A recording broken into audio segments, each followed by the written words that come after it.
je devrais être obligé de voiler un peu de petites choses. C'est normal parce que il faut que je le fasse comme cela. Voilà. Donc, je vois dans les médias d'abord beaucoup de gens en train de dire, parlons d'abord des États-Unis, c'est beaucoup mieux. C'est rapide et puis on va passer à ce que je pense d'un espoir étoffé. Kalonji, les Américains nous ont menti. On a signé. Maintenant quoi? Maintenant, regarde, Ophir est tombé. Nous avons signé. À tous ceux-là qui vous envoient les messages, quand il y aura quelque chose de différent qui arrive très bientôt, il ne faut pas que les mêmes personnes maintenant se taisent. Moi, je les encourage. Parce que moi, je parle, non? Moi, je parle. Quand il y a eu les Bitumba à Ouvira et qu'ils ont pris centre-ville Ouvira, je veux dire qu'ils ont pris centre-ville Ouvira, mais dans les montagnes, là, ils se battent. J'ai dit la vérité, je n'ai pas pu nier. Parce que pourquoi tu vas nier? Pourquoi tu vas les mentir au peuple? Je ne suis pas comme ça. J'ai dit seulement la vérité. Bon, maintenant, il faut qu'ils soient Bazara Makassi. Bazara Makassi. Alors, quand ils auront une autre information, qu'ils soient aussi en mesure d'accepter. Je suis quand même beaucoup touché de voir que ce que j'ai toujours dit, que nous avons beaucoup de Rwandais parmi nous et des traîtres, c'est toujours la vérité. L'exemple d'Ouvira. Quand les M23 entrent à Ouvira, les gens qui sont contents, non, je n'ai jamais compris le Congo démocratique. Quand vous êtes négligent et que vous avez laissé une négligence sans pareil, une administration déchiquetée, les ennemis savent que non. Notre souffrance est le bonheur des autres. C'est ça que je peux vous dire. La souffrance des Congolais aujourd'hui est le bonheur de nos ennemis. Ils sont au four et au moulin en train de tout faire que Mboke Bongate. Parce que ceux qui est bongi, ils n'ont pas d'autre choix que de continuer à nous saboter, à se battre, à faire tout ce qu'ils font là. Et c'est à nous, Congolais, de comprendre. Des fois, les Congolais t'emballent très facilement. Je m'excuse. Il y aura un moment donné, il y aura la séparation. Vous avez des amis que vous aimez bien, mais ils sont rwandais. Je m'excuse, mais à un moment donné, vous devez leur dire au revoir. Oui, parce que nous devons arranger notre maison.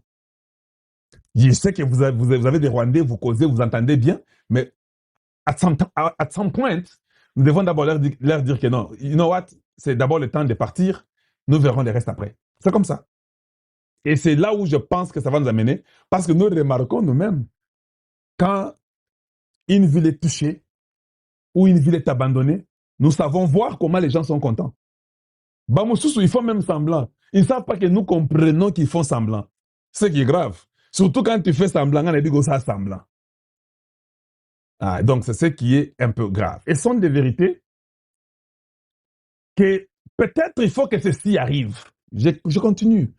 Il faut que ceci arrive pour que tant makambo kozandenge tolingue salila ou bien tant yoko changer wana que personne ne puisse dire ou bien se cacher. Tout est clair, noir sur blanc. Nous connaissons qui est qui au Congo, qui a soutenu qui a soutenu qui a fait quoi dans ce pays. Et je pense qu'à un moment donné, ils auront bien, tout est bongo. Quand tout est connu, maintenant, bien. Et puis quand nous reprenons, parce que de toute façon, nous sommes en train de tout faire pour reprendre le contrôle de tout. Pas seulement les contrôles, même changer les systèmes, changer tout. C'est ce qu'on doit faire, on n'a pas de choix. La seule façon que nos enfants seront dans la paix. Bitumbo, ils ont bitumba Tshisekedi. Ils ont bitumba Kalonjité. Des fois, je me moque des gens quand je vois quelqu'un. Kalonjité, non. Je sais ce qui se passe. Toi, peut-être, tu ne sais pas. Je vais t'expliquer aujourd'hui, je vais t'aider. Peut-être pour que tu ailles bien dormir aujourd'hui, si tu veux. Voy Afrique du Sud. A sali déclaration de Congolais. Alobi, Paul Kagame na kati ya Maison Blanche. Na kati ya Maison Blanche, Paul Kagame a signé devant Banani, devant les Américains, l'accord de Washington. Kozonga zongi maramoko bandi guerre. Et guerre wana bandi ba massacre, ba tuerie. Bandeko, Julius Malema a craché sur communauté bino bobengaka, la communauté internationale. Alobi wana et la kisi clairement que la diplomatie comme le kokopola. Wana Julius Malema. Bandeko, c'est toujours Julius Malema Ndabimisa qui biso secret. Il y a Nelson Mandela. Abi Mandela avait trahi le Sud-Africain. Le président Tshisekedi s'est retrouvé dans la position où Mandela Zalaki na yango, je vous le dis, bandeko congolais. Qu'on ne vous trompe pas. La position Tshisekedi na yango. Ce que mon dit le loyo, ba mercenaires français, tokobon ba souté, a tokolo la vérité. Ezali likambu ya mboka, ndenge balobaka boalu boati tunga, likambu ya mabele tokobon te. Si vous avez vu de mercenaires français, ceux qui bomoni Kagame azwaki 12 000 hommes, à Kotisi Bango à partir ya Bugarama. Bugarama ezali na Rwanda. Na frontière, aye tout droit à Koti Kamanyola, Kamanyola Sange. Sange Uvira. 12 000 hommes accompagnés na haute technologie. Ezali parce que lorsque le président Tshisekedi a outaki na États-Unis d'Amérique, aye na Belgique, ba français balobi na ye, asala ndenge Mandela asalaka. Et Tshisekedi a dit non. Mandela asalaka nini? Tous les victimes o bakufa kana tangu ya apartheid. Mandela boka kiango na mai. Biso siko tu as 15 millions de morts. Tu as 500 000 femmes violées. Tu as bana oyo babomi bomi. Alors, bango balinga ki ke Tshisekedi azwa ba victime ano surtout tobo sana. Totika revendication ya génocide congolais. Parce que c'est ça qui est basé derrière génocide wana. Vous avez vu vidéo moko eza viral non sur les réseaux sociaux. Oh yoka ba français ka bango moko presse française. Batuna ki na Antonio Guterres. Antonio Guterres azali nani? C'est le secrétaire général ya Nations Unies. Babina Antonio Guterres yebisa biso. Qui finance? Banani ba pesa kaba parce que yebo Antonio Guterres utabanda ikoloba. Kebiso oni to na capacité ya kobundana ba M23 te. Ndeko Congolais yoka. Oni na munoko ya Antonio Guterres. Alobi ke bango oni bazali na capacité ya kobundana M23 te. Journaliste tout nié. Ce qui bino oni bo na capacité ya kobundana M23 te. Maintenant M23 ba armes wapi. Guterres aloba kinini. Oh non, les armes que possèdent les M23 viennent de quelque part. On comprend qu'est-ce que les sécuritaires SARDC même nous on y a yebiango. Ezali mafia ya mukili mobimba. Bango tout basangana bayokana kake esengeli bacha la guerre à l'est. Antonio Guterres a mis ça qui secret. Alors, Tshisekedi doit abandonner la bataille. Il y a génocide congolais. Voilà maintenant place Bitumbe Zali. Si Tshisekedi refuse, bango pe balobi, pas question de la paix. Tshisekedi doit renoncer à 15 millions de morts. Nous avons dit Paul Kagame, et l'on a ba français, et l'on a bango surtout on a ba européens. Bazo ya siko Uvira, et na Uvira ti bazo ya vers Uvira na ba objectif mibale. 1. Bake na montagne de Mulenge. 2. Bakota na Burundi. Pourquoi bakota na Burundi? Parce que Evariste Ndayishimiye et Père Lobaki non. Est-ce que vous ne comprenez pas qu'il y a des Congolais, il y a aussi des Burundais, il y a des Africains qui ont commis la colonisation? Evariste Ndayishimiye et Père Lobaki non. Non, c'est-à-dire quoi?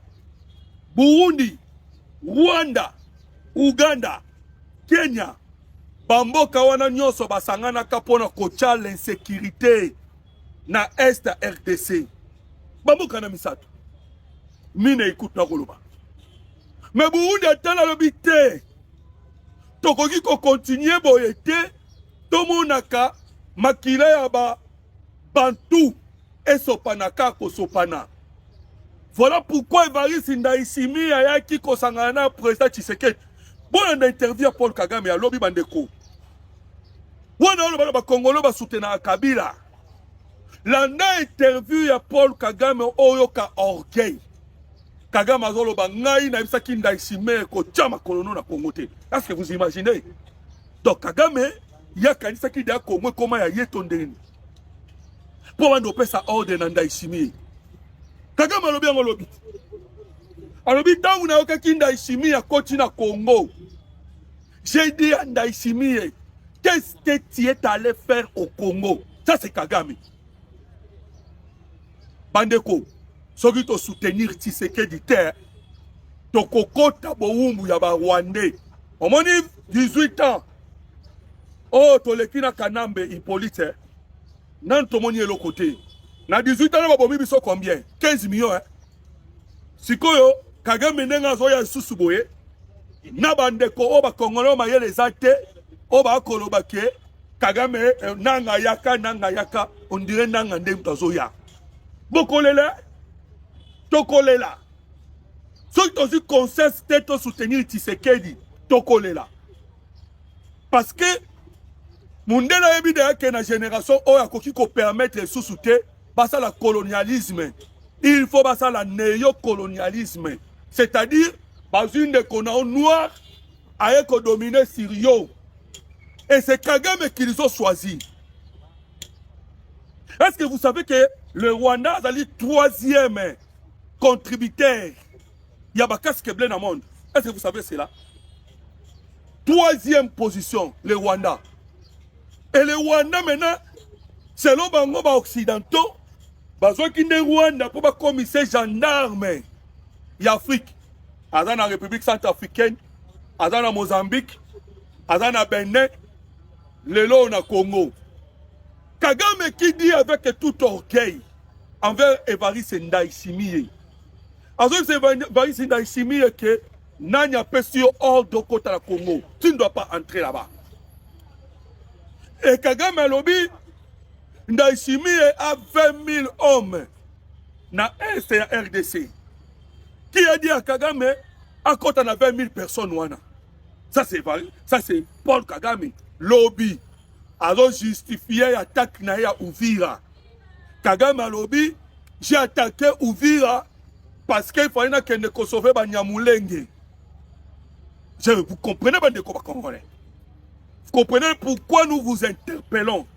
Toi interpellons de Congolais à la conscience à la colonisation au travers Paul Kagame. Un petit pays comme le Rwanda, binom Tbolobaka. Oh, moi petit pays comme le Rwanda. Mais derrière, Rwanda, ça moi, Soso, oh, Tony Nzungu. Vous savez, derrière le Rwanda, Banan Basali, est-ce que Paul Kagame, Nambo Kalokwa Rwanda, a la capacité, il y a côté d'homme de fer, d'homme de fer. Pour la bande de Kobaïbi, d'homme de fer, et ça a un système anti-aérien pour Israël Mingi. Dans l'Amérique, le pays développé dans ce pays. Mais Kagame, il n'est pas français, d'homme de fer. Donc, je réponds aussi à Congolais, mais ils sont Congo. Pour la nini, to beti missile solaire te. Oba CH4 ezawap, bandeko. CH4 okoluka. Soke ezawap.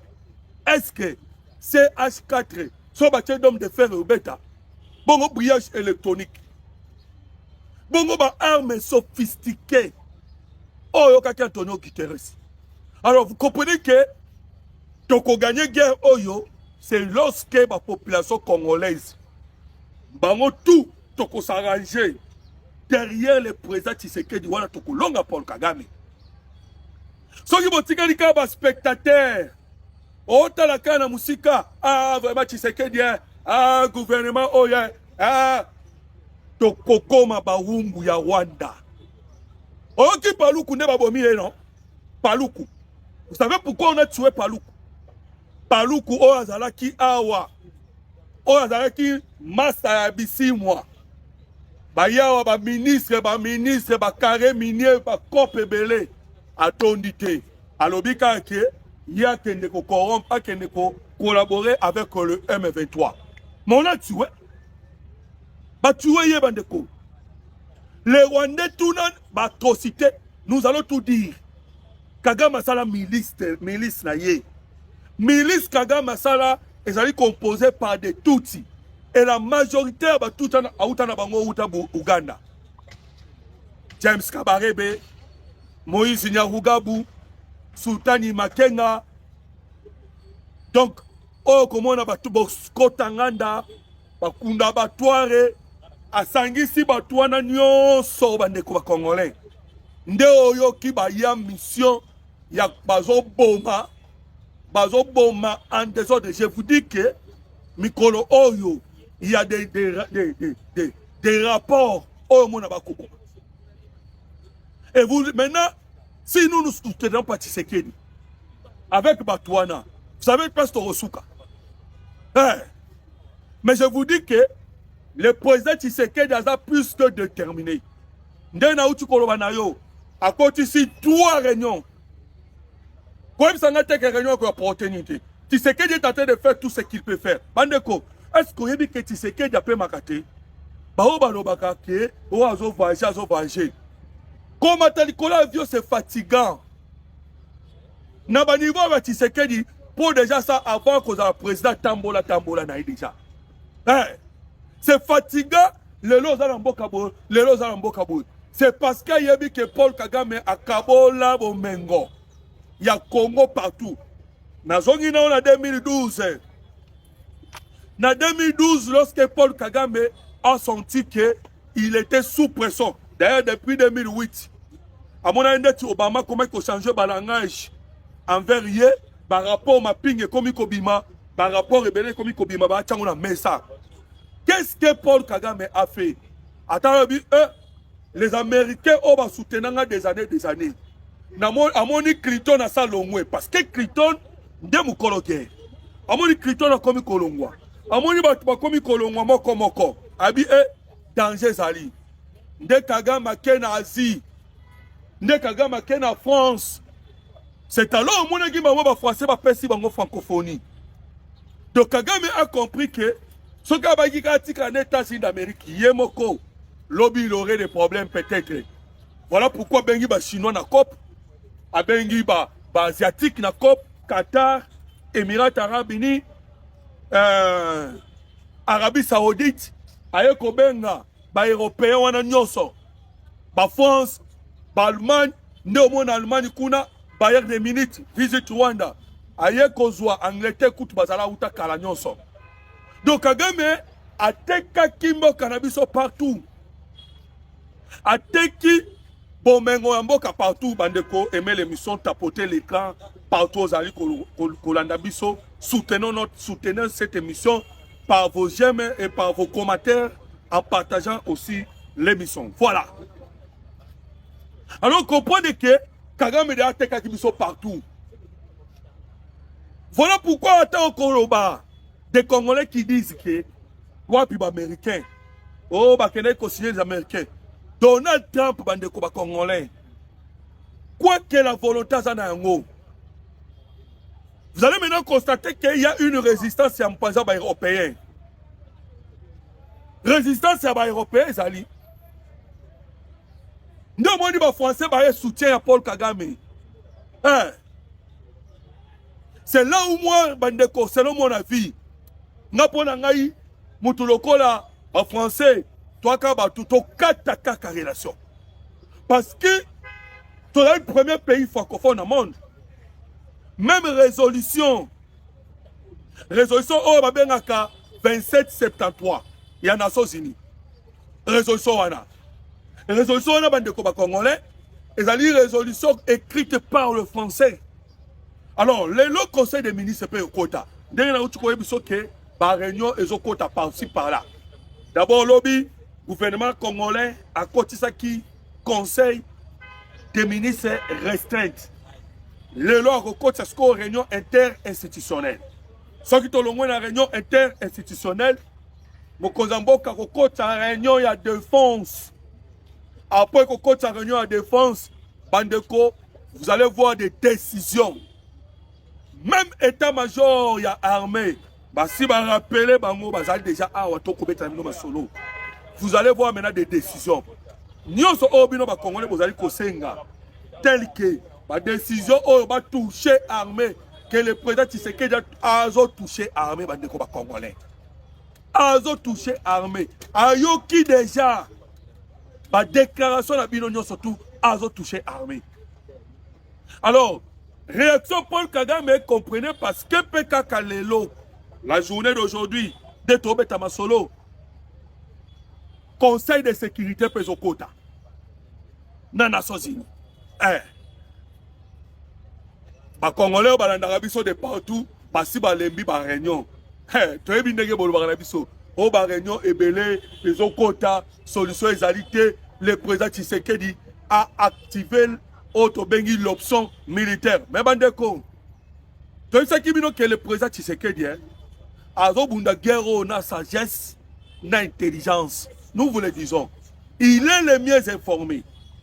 Ayebaki que Paul Kagame na simanaye bazali. Batona bazali na simanaye.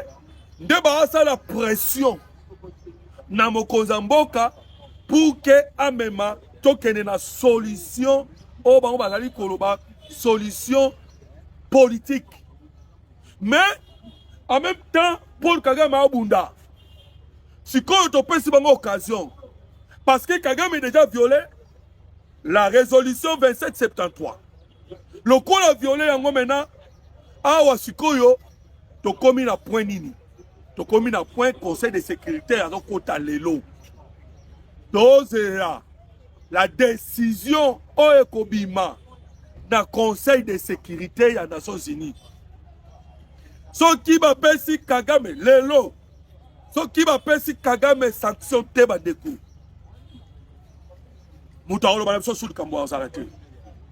Voilà pourquoi je vous ai dit que réunion tripartite, rencontre tripartite, déjà à la région, ça a déjà mobilisé. Vous savez que le M23 n'est pas commis dans Ouvira. Pas d'aller dans l'objectif fini. À partir d'Ouvira, bakozo bamasuwa na bango o bazanga nango po bakita kati Tanzanie. Lobi baloba kiango, balobi sikoyo toza ouvert. Toza na possibilité sikoyo tokenda kati Tanzanie. Et vous pensez que Tanzanie a lali? Alors que Tanzanie ba uti ko tcha trouble. Lobi en Tanzanie. Il a fallu le soutien à la FRDC. La FRDC a beaucoup critiqué. Parce que, Bandeko, avant que la émission, je vais parler de l'armée. Il y a quelques secrets à l'armée au Bandete. Mon Kozambo Kabo a la mélange. Il y a des hommes d'affaires au Bazakina Kabila. Nabana Nabiso Bazuba formation à Sika. Je vous dirai dans les détails surtout ma kamutali armée dans souka émission. Mais yokana nous Tanzanie déjà yebike le Rwanda et l'Ouganda ba menacer qui sécurité na ye lors des élections où qui kosala na Tanzanie. Oh et qui plus de 700 morts. Oh mona qui le chef d'état-major ya Tanzanie azala qui même corrompu. À tel point que Banga qui va même un coup d'état. Tant que Tanzanie comprendre yango. Et vous savez pourquoi Tanzanie a qui menacé? On a menacé Tanzanie parce que Tanzanie bande koba congolais a même mora na RDC. Kagame lobi ngo lobi. Abi pa troupe ya Tanzanie ba ya ki tangu ya EAC. Kagame a parlé de cela. Ba troupe à Tanzanie ba ya ki na SADC na ya koloba. Alors, il a chassé Kibiso, Kagame a dit cela. On nous a chassé Biso EAC et pas Tshisekedi. Mais nous avons quitté Tanzanie, Aéroya Nandenga Sadek. Nous avons dit que Varis Ndaïsimi, nous avons Burundais, pas chassé Kibangote. Ça, c'est Kagame. Bandeko, Kagame a posé sa guerre au coma régional et au coma régional. Et c'est par là que la guerre est ici là. C'est par là que la guerre est aussi là. Vous qui attendez que le président Tshisekedi a une décision, par décision est très important, nous vous disons que la décision très important ezali na chemin. Et ndenge na lobi baozela nanu conseil de sécurité ekota nanu. Bandeko la guerre tobunda eza difficile. Oyoki ba Daniel Safu non? Bazali na Goma. Et c'est toujours des Congolais, ba Congolais ba traître. Ah, bandeko ba Congolais. Bon bino ko ka ba sa ba commentaire awa. Bon ba sa ba commentaire. Carabino wana déjà sont des traîtres. Vous imaginez Daniel Safu dans côté makele là wa. Kobunda contre Paul Kagame. Lelo yo Safu aza déjà kuna, Safu. Et pas Barwandais. Neni Safu a quelqu'un se retrouver sous kuna. Alors que Daniel Safu se voyait awa et l'on a vu sur le couleur patriote. Aujourd'hui, ce qui guerre oh bande ko Congolais komi nenge komi boui. C'est à cause ya ba Congolais. Voilà pourquoi bon moi que le président Tshisekedi a nous président ko sa guerre te ba très ba l'équipe bande ko. Au moins ba to chiwewe ba Safu ba paluko ba uti kokanga ba liste zana mulai. Ozuna nous basangwa SSC 5. Tango ko kabalangaji ba mbongo ba chole ba loba kabandeko. Il y a que des Congolais traîtres. Ce sont des traîtres bandeko Congolais. Au moni baba bomina est baba bomina Uvira. Ambongo silence. Chole silence. Mais soyo kika kamoko boya kino na kinya wa kamoko kaya kini. Oh menace mo na kini. Dans le document munene ba chole ba komaki. Oh les Swahilophones sont menacés. Mais kuna ba mort. Kuna ba mort ba tuba ku febele. Les Swahilophones ne sont pas menacés. Où est le document à 5 ans? Il y a SSC Zawap. Parce que les Congolais ba utuko boma pango. 400. Ba utuko boma pango. Document na bino Zawap. Alors très chers Congolais. Au moment que le président Tshisekedi a une difficulté moko ko utana numbala liboso pa ba Congolais. Ba traître. Une des premières difficultés. Vous allez constater fondation wana soki Kofi Annan. Plutôt fondation Bill Clinton. Fondation Bill Clinton wana ba ye oh non. Nous ne sommes pas d'accord na ndenge ba kanga ba soda. Ba ya ou défendre ba traître. Ba deko tokolonga guerre oyo. Tokolonga guerre. Malgré ba difficulté o ezali tokolonga guerre. Alors, on comprend que guerre régionale les Oya Suko au Paul Kagame à Luka. Guerre régionale les Oya. Et bah ici dans Chimie à lobby, on a compris que Paul Kagame ndenge azui aye na Uvira aye pour ça la guerre contre Burundi. Mais nous n'allons pas nous laisser faire. Alors, les FADC Basasko Wapandeko, ainsi que Bandeko Wazalendo, Bazali aux alentours ya Uvira. Bazali aux alentours de Uvira. C'est par là que Okoyoka cette grande riposte. Ozali Koya. C'est par là. Bazali derrière na Uvira Bandeko. En ce moment où tu as commettre un minimum solo. Alors, vous comprenez déjà que le coup de Bazali déjà aux alentours de Uvira. L'opération Oezali Kouali Bosso est de grande envergure. Et vous devez savoir que Kagame a commis un peu de rêve. Aïe, Paul Kagame aïe, na Uvira aïe na SARDC. Mais il oublie qu'il laisse le Rwanda vite. Alors quand tu vas soda na une expérimenté, à Tini Bango Nyoso. Mais na Rwanda tiginin. Na Rwanda tiginin. Bandeko, guerre Oezaya Souka, nous vous le disons. Ceux qui battent bazali ko désespéré, moi je vous dirais bon désespéré. Pharaon tangwa mona kike bana Israël esengela ki babima na boumbu. Pharaon a multiplié encore la douleur na bana Israël. Pharaon. Pharaon bazali ko